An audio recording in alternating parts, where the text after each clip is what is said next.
இங்கே 3 முக்கியமான பேர்கள் இஸ்லாம் பரவ காரணமாக இருந்திருக்கிறார்கள்.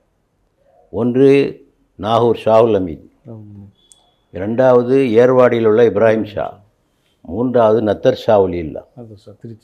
இவங்க 3 பேர் தான் திட்டமிட்டு ஆட்களை ஊராக அனுப்பி பிரச்சாரம் பண்ணாங்க.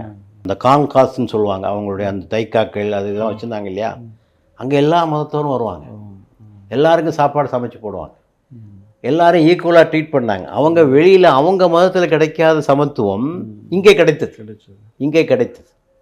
இது மக்களை கவர்ந்தது. அதே போல் அவர்கள் எளிய வாழ்க்கை, பற்றற்ற வாழ்க்கை முறை, இவையெல்லாம் இங்குள்ள மக்களை பெரிதாக ஈர்த்தன.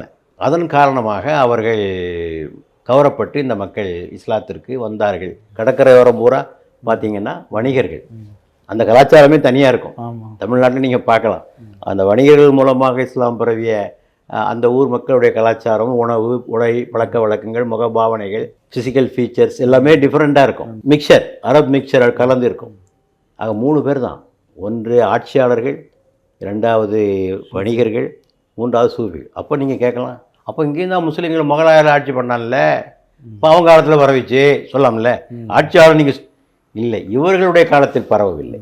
நான் சொல்வது ஆரம்ப கால ஆட்சியாளர், நபிகள் நாயகத்தால் பயிற்றுவிக்கப்பட்ட தோழர்கள் அல்லது அவர்களால் பயிற்றுவிக்கப்பட்டவர்கள், அவர்கள் காலத்தில் பரவி.